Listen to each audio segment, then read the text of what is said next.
adjusting, assisting with transition, and addressing political tensions at the time. Certainly, those don't explain why he waited until June before he launched.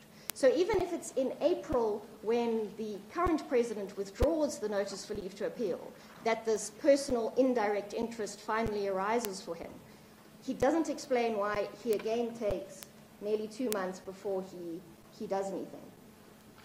So while we know that Rule 12 requires that this application must be seriously made, it must not be frivolous, we would submit that for all of those reasons, the delay, the repetition of representations that were already made, considered, and played a role in this court's decision to impose the personal costs order, we would say that for all of those reasons, this is not a seriously made application.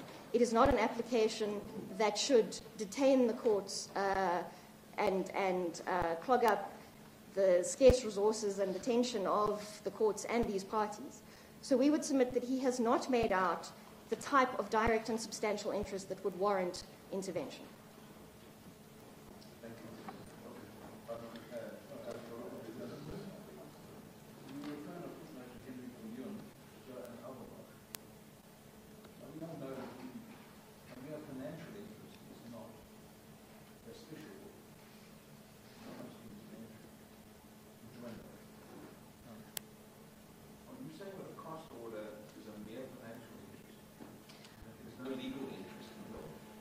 Yes, we say that essentially because he has disavowed all of the other grounds of appeal, because he has disavowed this interest in the separation of powers issue as he describes it, because he has said and acknowledged that he can't pursue any of those potential legal interests, the constitutional issues that could have been raised in the appeal, all that's left is merely the cost implication, the financial implication of the cost order. So we would equate that the pure costs order, the fact that he's personally liable for millions of rands, with the type of indirect financial interest that the case law says does not justify intervention. And we would say that that submission is bolstered, that analogy is bolstered by the discouragement of costs-only appeals, which this essentially is.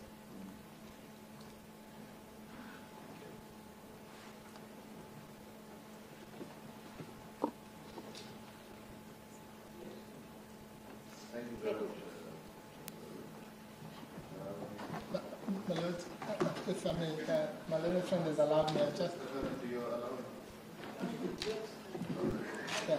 I know where he lives. My Lord, just wanted to, I forgot to refer the court to a judgment, just in fairness to my learned friend, so that he can deal with it as well. There's a judgment, it's Minister of Local Government versus Seizure Development, 1991-1, 677, TKGD, that's 1991-1, SA 677, TKGD.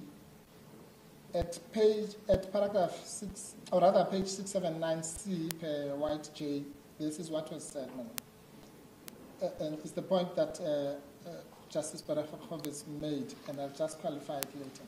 It says that the fact that a judgment or final order has already been issued is not a bar to leave to intervene being granted. And this is the important part. If the intervention is sought for some legitimate purpose, which can be instituted subsequent to the issue of the judgment or final order. And the court referred to a case of Bart versus Estate Bart, a 1928 case, in which applicant was granted leave to intervene for the purposes of noting an appeal against the judgment. The only submission I want to make, my Lord, is that in assessing that, which is a true statement of our law, nobody can quibble with that. The crucial distinction that must be made is between December 13 and April 18. So if this intervention was in respect of the December 13 judgment and the subsequent leave to appeal, then this would apply. But once you apply this dictum to the 18th April order, then the point I was making then becomes clear, because then there's no more proceedings which can be intervened in. That's what it is. The page, well, the 679 against the letter C, my Lord. Yes. And in that, Your Lordship will also see the reference to the Bart case, which is cited in the escort cases. I'm indebted to my learned friend and to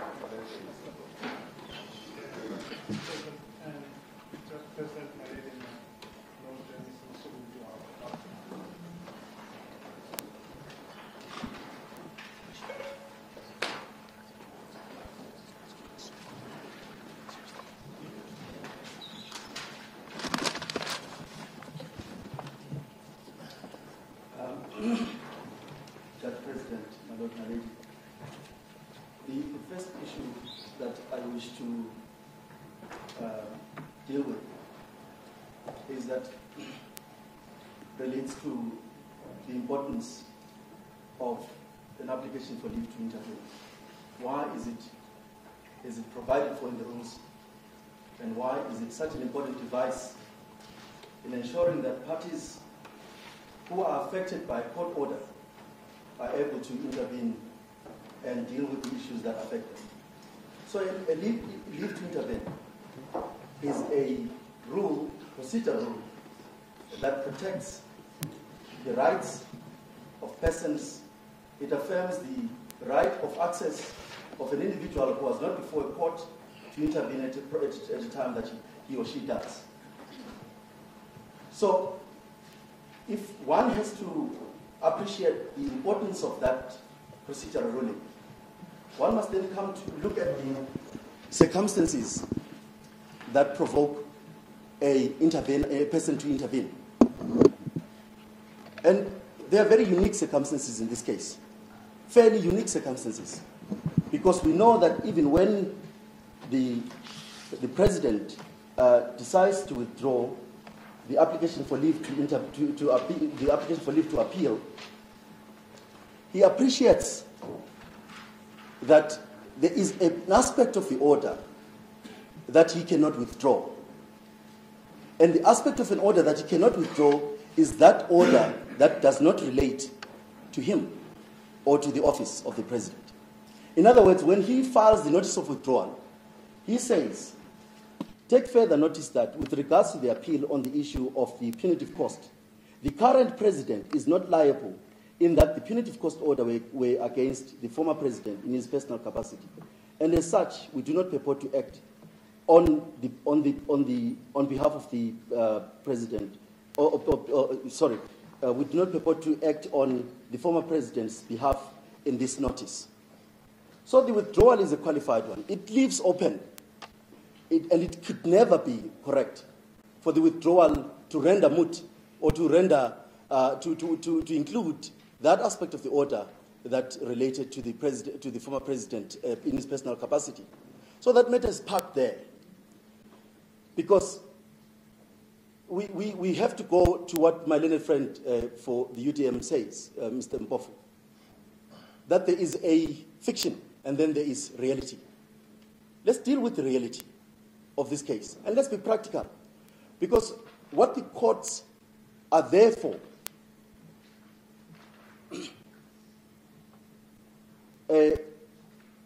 what the courts ought to do is to ensure that, presented with unique procedural difficulties, they're able to use their inherent powers to fashion new remedies and new procedural positions that enable a party who wishes to legitimately deal with a matter that they are affected by to intervene. This is a unique case, because what happens is that when the president is still in his position, he applies for leave to appeal and he shoots through the whole order, which would include the personal order. Because as you would appreciate, Judge President and the justices, the president in his capacity as president says, I want the whole order of the court to be set to be upset on appeal. What it essentially means is that if the appeal court were to find that he was not reckless, qua president of the country, if it were to find that he was not reckless, qua president of the country, that cost order falls away. It would fall away. And so he did not necessarily have to split himself as president at the time that he appealed. the order. He could say, as president of the country, I shouldn't be settled with a cost order on a personal case because I was not reckless. And that was basically the basis of his appeal at the time. When the new president comes in and says, I'm withdrawing, this president appreciates that the only withdrawal that he can make is a withdrawal that relates to those orders that are relevant for the functioning of the office. So he decides, I'm not going to withdraw that part of the order which relates to the former president in his personal capacity. So the former president then is here. He says, I would have, if this application was not withdrawn by the current president, I would have been able, it would have been easy to argue the case. But now, this order that you've granted, the implication of the withdrawal is that I remain settled with a cost order. And that cost order it's not just an ordinary cost order, which my learned friend for CASAC seems to suggest must be simply dealt with on the basic principle that appeals relating to cost orders are generally to be discouraged. This is a punitive cost order. It was not just punitive. There were far-reaching remarks made about the conduct of the president, qua president. They were so far-reaching that he ought to be granted an appropriate forum in which to explain himself. And this is important because the forum of the court at the time that the matter was argued was not the forum. We believe the appeal court would be the appropriate forum for him to explain how he came to a point where he decided to launch the review proceeding. In fact, he does that in his application. In his application, he says he took legal advice when he got the report. So he was advised by lawyers. When he appeared before the court, he was represented by fairly senior lawyers that argued on his behalf. And so, if you are to read from the resources that he relied on in order to come to the conclusion that in order to assess his conduct, one must say, at very least, it's arguable that a court looking differently would say, if the process that he took in order to reach the decision that he reached, which was launch a review application against the public protest report, if that process it clearly indicates an application of the mind, the fact that he sought legal advice from people, he got legal opinion from people, he was represented here in court by senior counsel, that on its own should not be ascribed to him personally. He's not a lawyer. He was represented by lawyers.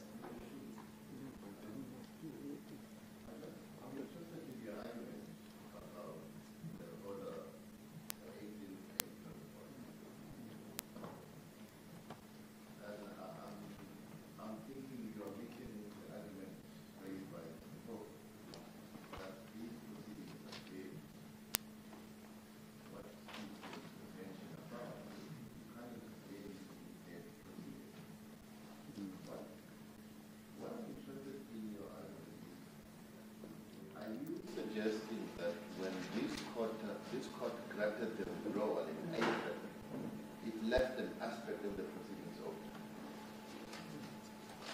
But look, you see, that's why it's a bit important. The question you asked my learned friend from Mr. Mpofu, the very first question you asked was whether he should be permitted to even argue the case, because he had not brought there's no affidavit. And Mr. Mpofu, in his submissions, almost started giving evidence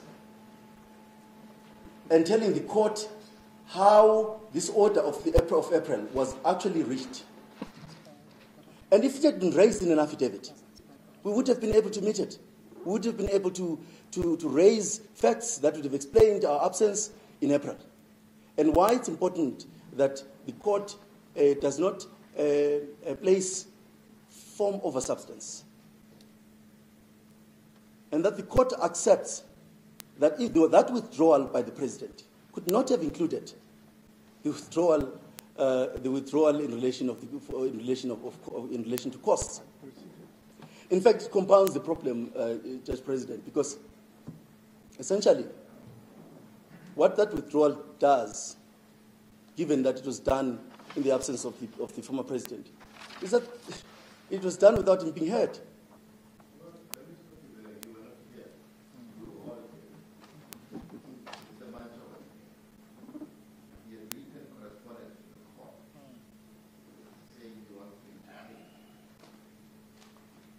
Yes.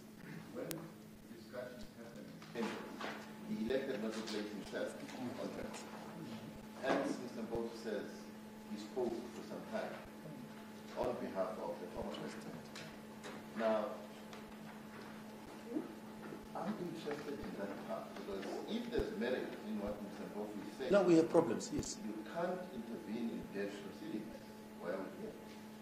Yes. That's why I So- want to hear you so- say, so- are you saying one can find in the April order that not everything died, as Judge Borokovic says, something else is still alive.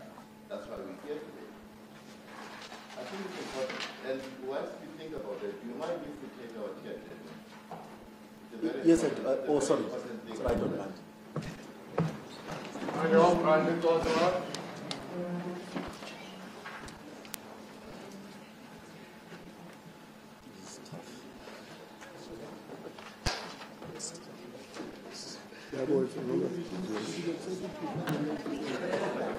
No, don't quote me on it. Don't quote me when you get a chance to talk.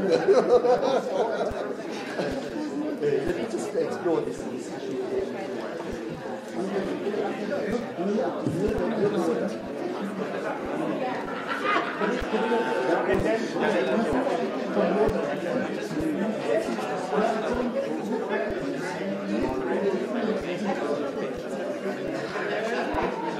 Implications on us.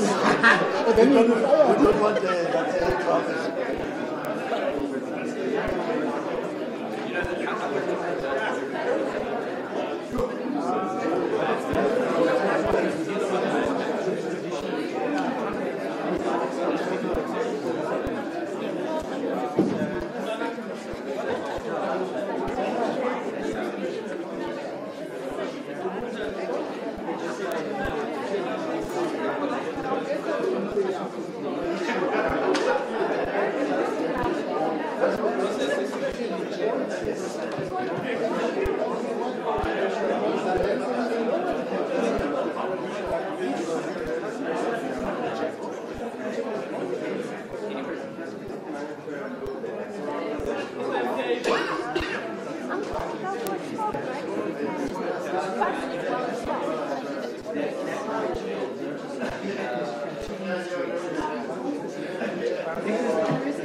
Just that one.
don't believe that.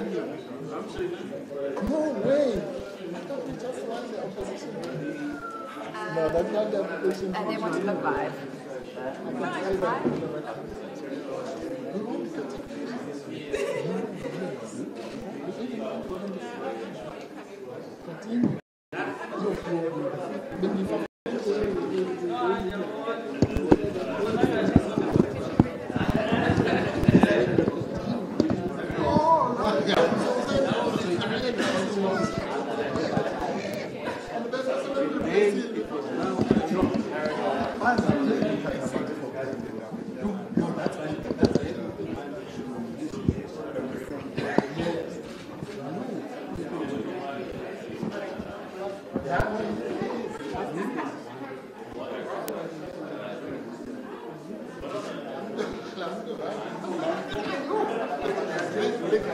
But what he's trying to say, he's trying to say,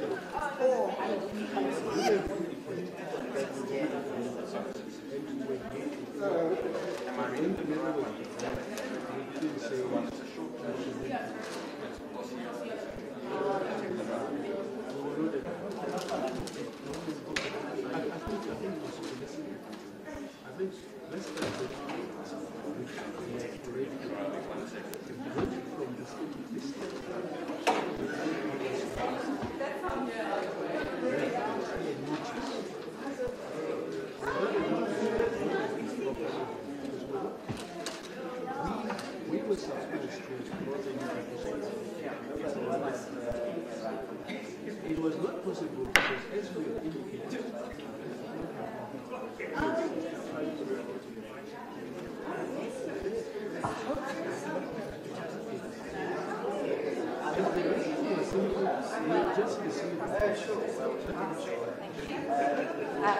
where does it go? Is that here? How's this? This will work, won't it? too close. Too close. Yeah? Just come there, honestly. Okay. Same for it. Yeah? That's the same position I want to see if I can do It'll that. work. Okay.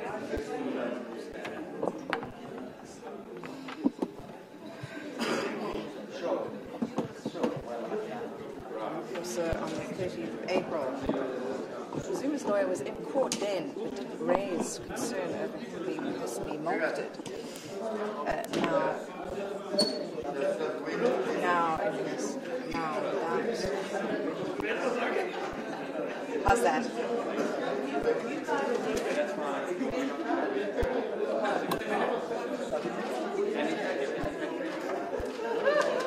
You need a white paper?